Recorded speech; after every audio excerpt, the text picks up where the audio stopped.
Morning, friends. It's good to be with you in worship this morning.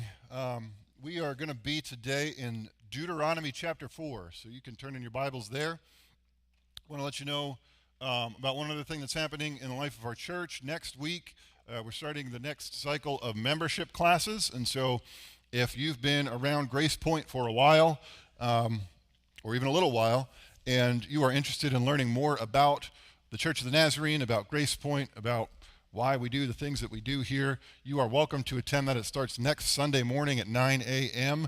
during the small group hour. It's going to be back in the other end of the church in my office, and if you don't know where that is, somebody up here can help you next week, or I'll be around here. I can kind of point you in the right direction as well. But it doesn't make you a member of Grace Point just to come to the classes. If it's something that you just want to explore and figure out and learn a little bit more about this place, you are welcome to join us for the next 3 weeks. And there's no obligation after or anything like that to do that. But I invite you to join us over the next couple of weeks for that. It's going to be a good time. So we are starting a new sermon series today called Trending. And this is the second time we've done this. We did it last year in 2023 as well. And we liked it so much we brought it back. But you've been giving ideas on what you would like to hear preached about. And I was surprised, a little bit surprised, that the number one, I don't do them always as kind of like democracy. Sometimes I pick one that, may be a little less represented that I really like and think is relevant. But I start the series off today with one that this is by far we got the most questions about. And I don't really know why, but we're talking today, I'm preaching about worship, what it is and what it isn't. And I'm hoping that I can answer some questions about that as I do that today. But there were a lot of questions about, what is the theology of worship? What does it mean to worship? What is worship supposed to look like? Can I only worship at church, or can I do it at home or in the car or whatever? And so I'm not going to get to every one of those questions, but hopefully today we can kind of establish a little bit of a framework about what worship is supposed to look like and really what it's supposed to accomplish in our lives. Does that sound good? I'm going to do my best, okay? By the way, if I haven't met you, my name's Phil. I'm one of the pastors here, and we're going to have a good time these next few weeks as we look at these different things. So Deuteronomy chapter 4, I'm going to read verses 15 through 20. So if you're able, would you stand with me in honor of the word this morning as I read just these few verses? Now we're picking up right in the middle of Moses talking to the people of Israel as they're getting ready to have a rehashing of the law, think about it, and ultimately to enter into the promised land in a little bit. So starting in verse 15, the scriptures say, "You saw no form of any kind the day the Lord spoke to you at Horeb out of the fire. Therefore, watch yourselves very carefully, so that you do not become corrupt and make for yourselves an idol, an image of any shape, whether formed like a man or a woman, or like any animal on earth, or any bird that flies in the air, or like any creature that moves along the ground, or any fish in the waters below. And when you look up to the sky and see the sun, the moon, the stars, all the heavenly array, do not be enticed into bowing down to them and worshiping things the Lord has apportioned to all the nations under heaven. But as for you, the Lord took you and brought you out of the iron smelting furnace, out of Egypt, to be the people of his inheritance, as you now are." This is the word of the Lord for us this morning. You can be seated. So a little while back, I had my annual visit to the doctor, my physical. And just so you know, I'm in impeccable health, just in case you were wondering. Pristine really is what the term the doctor used. No, he didn't say any of that. But I did have a decent visit, okay?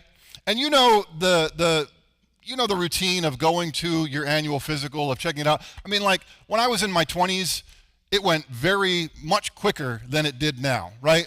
The older you get, the more questions they have, the more they like to pry into what it is that you're doing. And as I get older, I'm kind of like, all right, I'm not answering all of these questions. There's got to be some way to plead the fifth on some of this, right? But the first thing that you do is you go and the nurse or whoever it is, they ask you to get on the scale, right? It's the first thing that happens. And you go and you stand on the scale. And I don't know about your doctor's office, but I've noticed something recently. They started changing the scale, or maybe it's always been this way and I've never noticed, but they've started to put the scale in kilograms, right? this is a very, very big scam that is going on at the doctor's office, right? Because when I step on the scale and it is in kilograms, I feel much better about myself. Because I don't know if you know this, but kilograms, there's a lot more pounds that go into a kilogram. I didn't know that at first. I just saw that number and I was feeling great. I went into the exam room afterwards, and the nurse was like, "So do you exercise regularly?"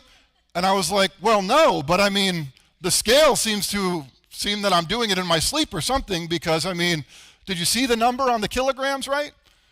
And maybe they saw me coming and they were like, "Man, this guy needs the kilograms, not the pounds, so we're just gonna switch it over real quick. We need to make his day a little bit." And then there's this very, very universal experience that is so bizarre that you sit there, you go through all the questionnaire, and then you sit on this little weird leather table that's covered by a giant roll of toilet paper, right? And you sit there for 20 minutes or so, sometimes longer. And I don't know if doctors are just overbooking themselves to the level where they're just in a rush and not able to get to people in a timely manner, or what. I don't really know what it is.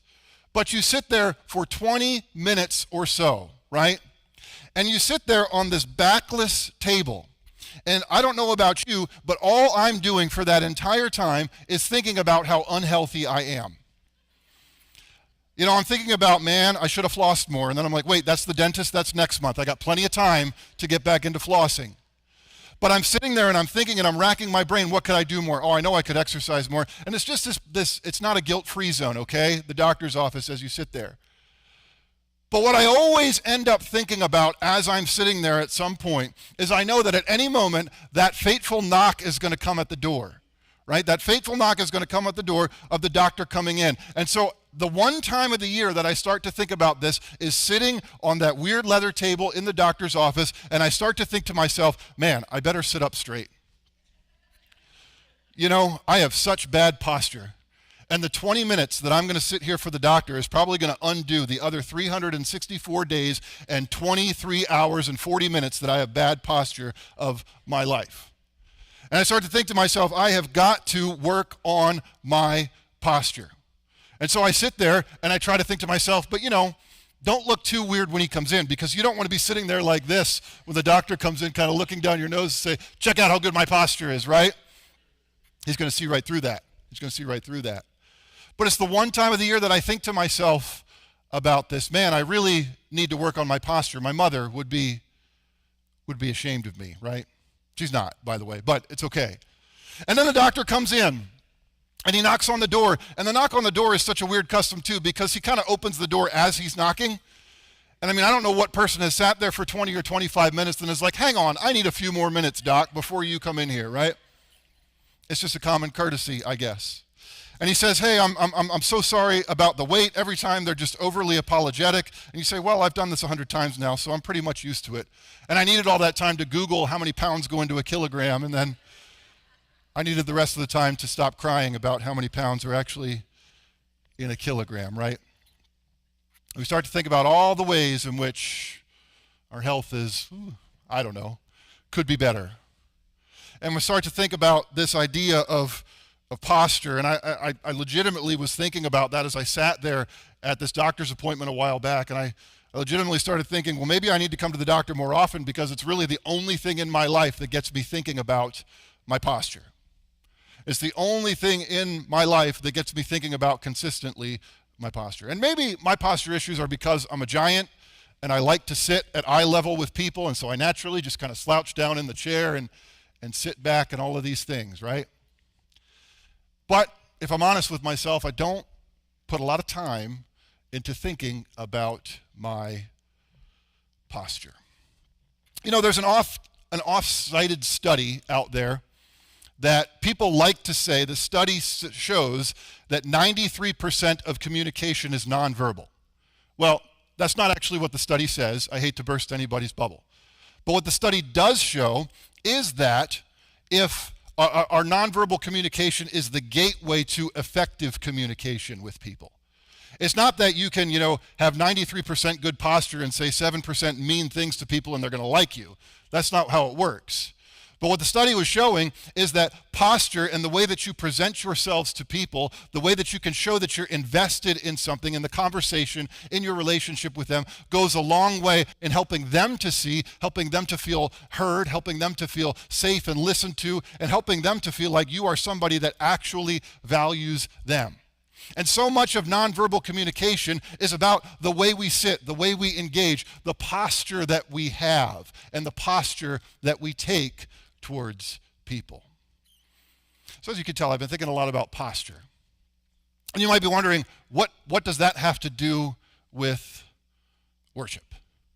What does that have to do with this thing that you told us you were going to talk about today?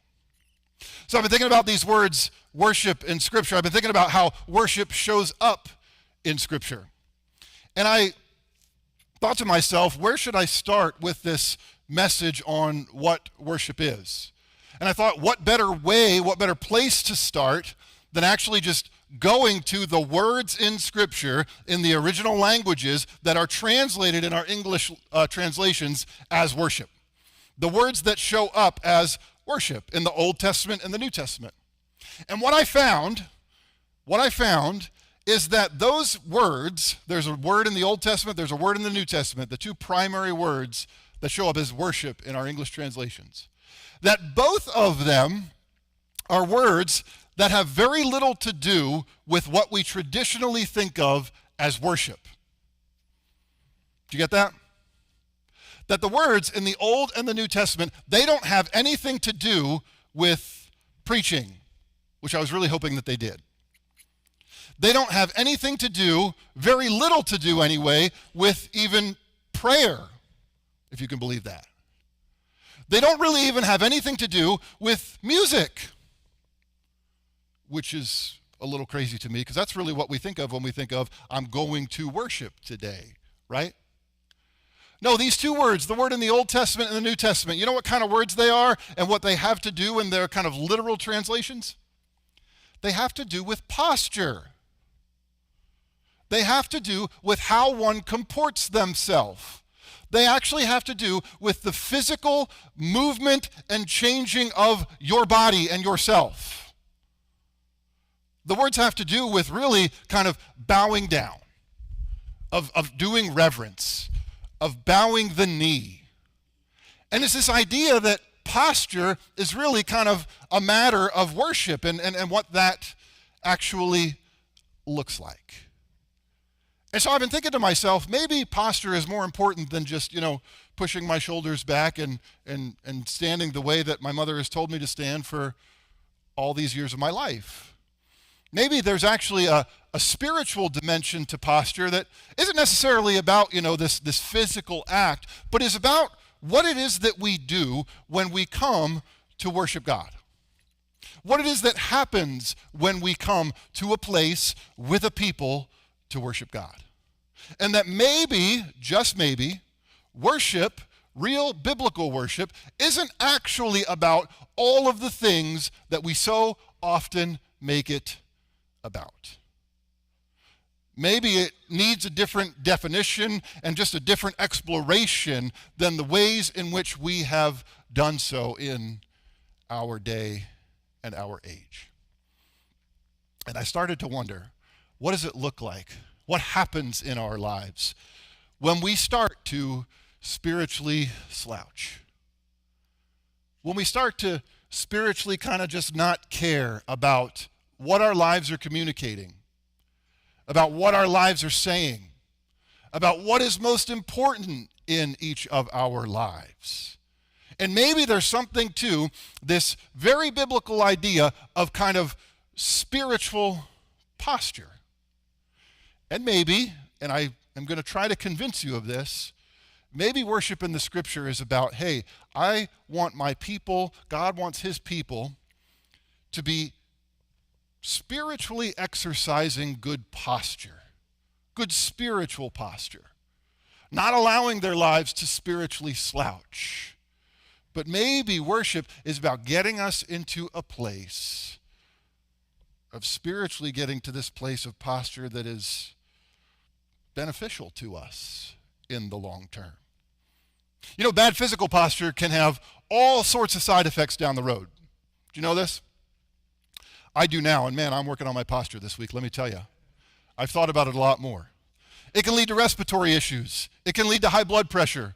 It can lead to joint degeneration, which is a thing. It can lead to spinal issues, all these other things. And so I'm working on my posture. And I think maybe in the same way, spiritual slouching can lead to all kinds of spiritual issues down the road.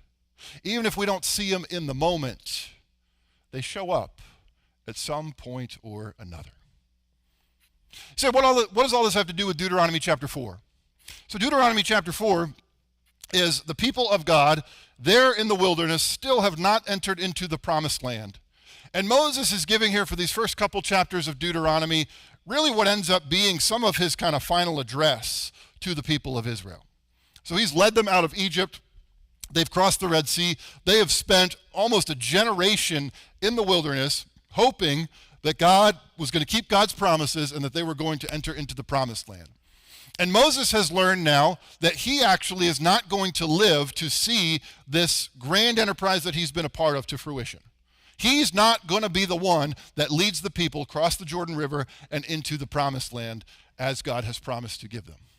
And he's a little upset about it, to be honest, as I'm sure any of us would be as well.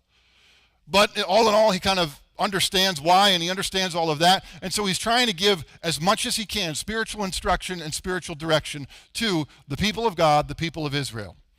And he's giving them a lot of instructions about worship. He's giving them a lot of instructions about what worship is supposed to look like. And he's really talking to them a lot about this concept of idols. Idols. He's really talking to them to say, hey, I want you to make sure that what happened, years back as we were there at Mount Sinai, there at Mount Horeb, and God showed up and you decided that you were going to make this golden calf. Remember that incident? I really want to make sure that this doesn't happen again. In Exodus chapter 32, there's this incident where Moses is up on the mountain and he's receiving the law from God. And he's so long in all that happening that the people start to look to his brother Aaron and they say, hey, Moses has been up there a long time. And we don't know what he's doing. We don't know if he's lost. We don't know if some, lions got him or whatever. So, Aaron, you're kind of next in charge. Would you show us who God is really what they ask. I'm kind of paraphrasing, but this is kind of it. They say, make for us a God that we can worship. Because somebody brought us out of Egypt, and we think that, it's something. So make for us a God, and we're going to worship that. And that'll be good enough. And you know the story that Aaron takes all their gold, throws it in the fire, and they bring it out, and they fashion a calf, and they worship it. And Moses comes down, and he is like, oh, goodness. I left you guys alone for 10 minutes. And this has already happened. I left you guys alone for a few days. I was literally getting the law from God, and here you are already turning, already trying to fashion God in your designs and image. Here you are already taking the worship of God, this thing that we're learning and is unfolding before us, and you're worshiping something else, and you're just being duped into thinking that this thing that's in front of you is the God of the universe, the one who has created everything. And you're falling for this kind of failed copy of what it is that you are supposed to worship. And your hearts are going in every different direction. In Deuteronomy chapter 4, he reminds the people, here in verse 15 and 16, you'll see it again. He says, you saw no form of any kind the day the Lord spoke to you at Horeb out of the fire. Therefore, watch yourselves very carefully so that you don't become corrupt and make for yourselves an idol. All that's in the past when he's telling them about this. They know the incident of the golden calf. It was a big deal. It cost them something as a people. It was terrible, this sin that they had committed. But Moses is bringing it to the fore again to say, listen, when I was up on the mountain, when I was receiving the law from God, you didn't see God. What you saw was a fire. And so it's this idea that, listen, as you worship, as you seek God, don't try to make God in your own image. Don't try to go after the desires of your own heart, but seek all that you can, seek the heart and the mind of God, and don't settle for something that is less in your worship. maybe Israelites, maybe people of God, worship is just this exercise that we get to do once a week, or maybe even more than that if you are engaging in other worshipful practices in your life. Maybe it's this thing that we get to do together that just kind of repostures and repositions our hearts a little bit. Maybe the world is full of really these kind of counterfeit gods that are vying for our attention. And the God of the mountain, the God of Horeb, the God of the consuming fire that Deuteronomy talks to us about is seeking all of us, is seeking all of our attention, and has given us this gift of worship that we get to do every week, that we get to do whenever the people of God are together, that we even get to do individually. That allows us to be in a place where our posture is such, our heart posture is such that says, God, I want all that you are. I'm bowing the knee. I'm looking for all that you are, so that when I go out into the wilderness, I'm not duped into falling for those counterfeits. I'm not duped to falling for things like a golden calf. I'm not duped into listening to the voices, the cacophony of noise that is around me every day and everything that is vying for my attention. And so maybe, friends, our worship is just simply that, the continual, disciplined reposturing of our hearts so that we, as people, fallible though we are, don't have to settle for counterfeits. Don't have to settle for everything else that is not the God of heaven. And this is where really Moses cautions the people in Deuteronomy chapter 4. He says, listen, don't settle for cheap copies of the God who has called you, of the God who has freed you, of the God who has liberated you, of the God who has brought you out of oppression, of the God who has saved you. Don't think that you can control that God. Don't think that you can put him in a box. That God is a consuming fire, Deuteronomy chapter 4 tells us. And so if you are in the habit, the practice of engaging in good spiritual posture, if you're constantly thinking about it, if you're paying attention to it more than the one time a year that you go in for your physical, if it's constantly something that's in front of you in your life, perhaps your heart will begin to take on this posture where God can be with you, where God can be present in your life in ways that you didn't really know were possible. And perhaps if you're unwilling to compromise on that covenant and that commitment that you've made with this God, to place him above all else, you won't be people that fall for all those counterfeits out there in the world. And this is why I think worship is about bigger stuff than the stuff we often make it. Because this is about truly worshiping the God who created us. This is about truly worshiping the God who saved us.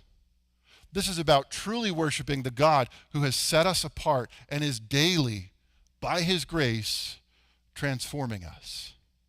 And Moses is so concerned that when he's gone, these people are not going to get it anymore. And they're going to get out of the habit. And they're going to compromise on what it is that he's placed before them and what God has revealed to them. And they're going to start to fall little by little into the trap of pursuing these counterfeit gods. Falling into the trap again of saying, yeah, this golden calf looks pretty good. I mean, that's about the best we can do. Look at that thing. That thing's great. You say that's all well and good, but I haven't seen any golden calves around recently. So I was, long time ago, I was a summer intern at a church. And I was in college, and I was studying to become a pastor someday. And kids, follow your dreams, because it can happen. But I was a summer intern, and I was there, and I was working primarily with the youth pastor, and it was just happened to be the church that I grew up in.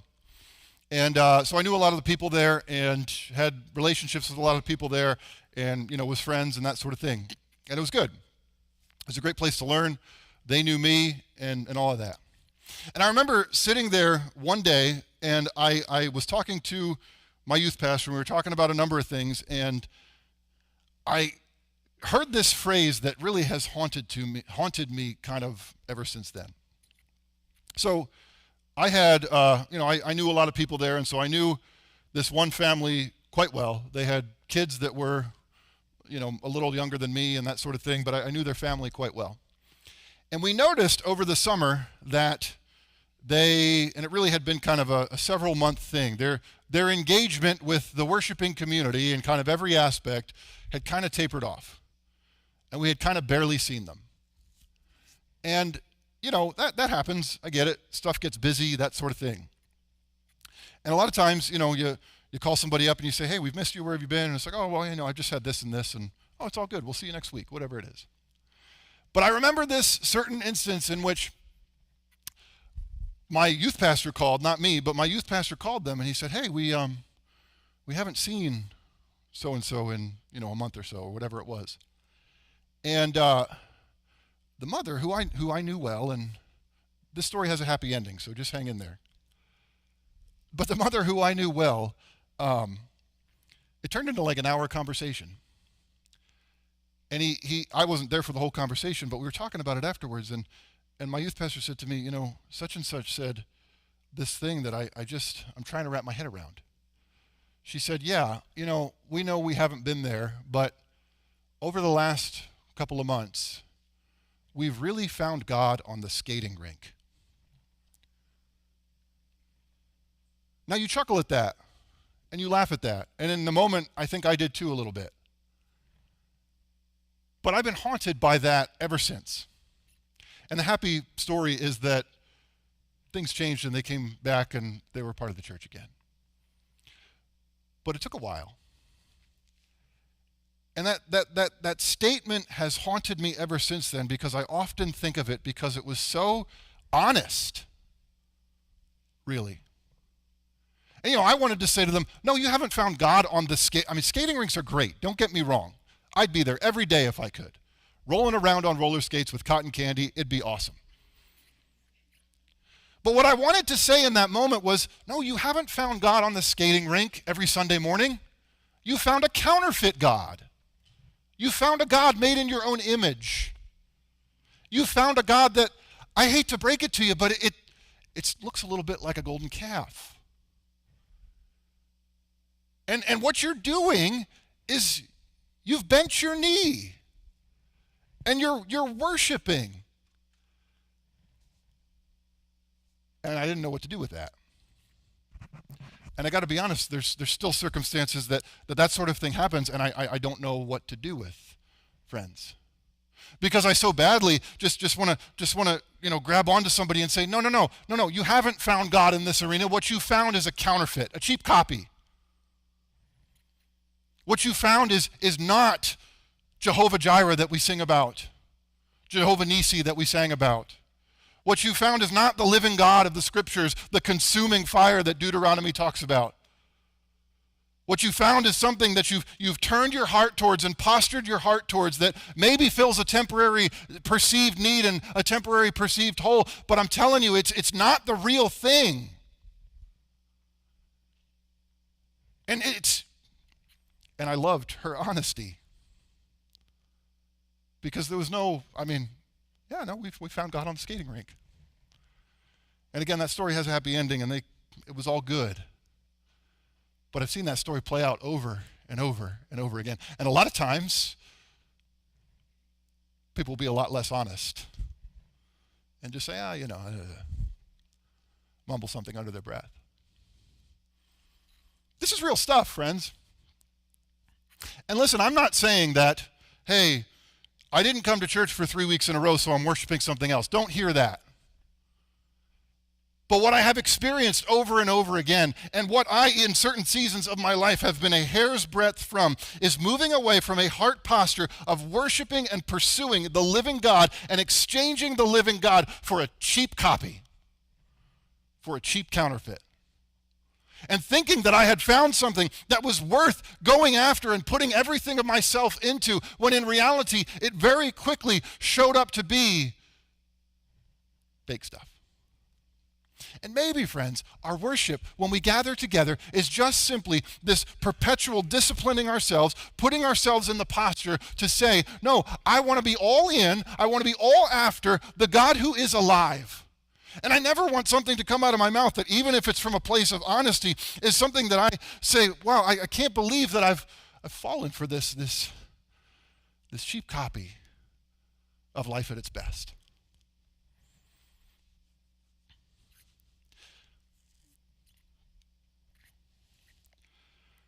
The year was 1914. It was just a few years after the Titanic sunk. You got that history lesson last week from Pastor Jay.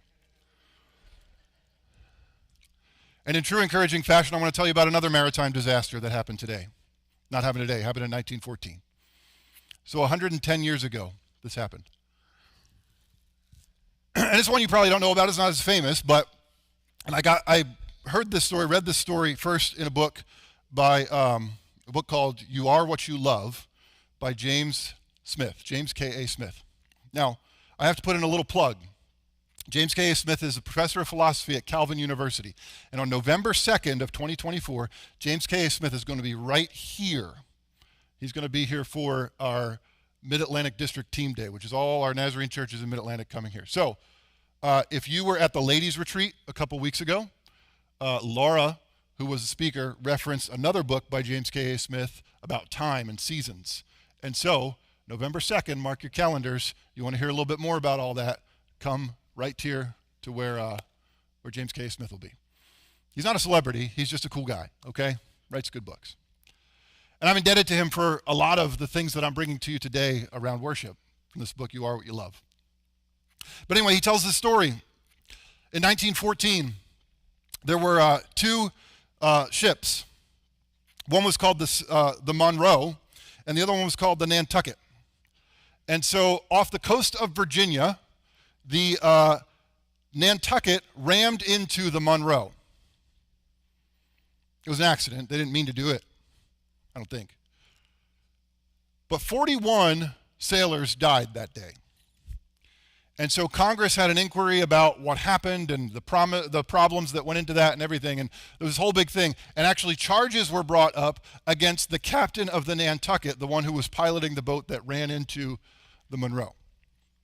But in the course of the cross-examination of the trial and everything else, the captain of the Monroe was interviewed extensively and deposed and all that kind of stuff. And the captain of the Monroe, it was revealed, and the newspapers and everything at the time printed on this, it was the captain of the Monroe, not the Nantucket, but the captain of the Monroe, who was using a compass to navigate that was 2 degrees off of what a magnetic compass is supposed to be. And his attitude for that had been, well, it's been good enough thus far. It's gotten us where we need to go. 2 degrees, let's be honest. We're dealing with the real thing here. It can't be that off, right? Well, that day, 2 degrees was too much. And 41 people lost their lives.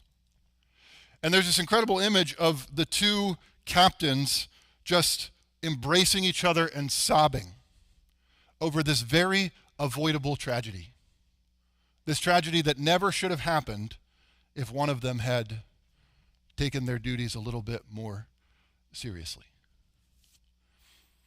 And it's this incredible reminder of what misorientation can do in our lives, of what bad posture ultimately can do in our lives, of what seeking after the wrong thing can do in our lives. And so, friends, as we wrap up today, I just want to leave you with a couple reminders about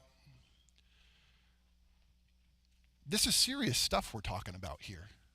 Not in, you showing up to church or not is not going to result in maritime disaster. Please don't hear that. You patterning your life after the pattern of heaven and seeking God with all that you are does have repercussions, though, for those who are most closely related and associated with you. And so for each of us, as we set this course in our own life, as we seek to always be thinking about our spiritual posture, as we start to identify areas and seasons and times in our lives where we say, you know what, I've been spiritually slouching a little bit. Worship has become about the motions for me. My devotional life has become kind of non-existent. I don't really, have any plans for much of anything spiritual in my life. I don't even really know what I'm doing at church most days. But when we start to yield our hearts a little bit and we start to say, you know what, God, every day, would you just be that mother's voice in my head, sit up straight? Would you be that constant reminder that even a slightly miscalibrated life, even just being off by 1 or 2 degrees, can have massive consequences downstream? And God, don't ever let me settle. Don't ever let me be okay with a counterfeit. Forgetting about my covenantal relationship with you that I've said, God, I'm all in on what it is that you're doing. I know there's one source of life. I know there's one source of fulfillment. I know there's one source of purpose, and it's you. The God who's alive, the consuming fire, the God who's pursuing me with love and mercy and grace. That's the God I want to be in the presence of all of the time. That's the God I want more than anything else. And friends, when you come, here's what I'm going to say. The worship team is behind me. You're all here as part of the worship team. We're all worshiping together. And I got to tell you, we try at Grace Point to do things excellently. Right? The scriptures say, hey, we do all things as unto the Lord. But, sometimes they play the wrong note on the piano.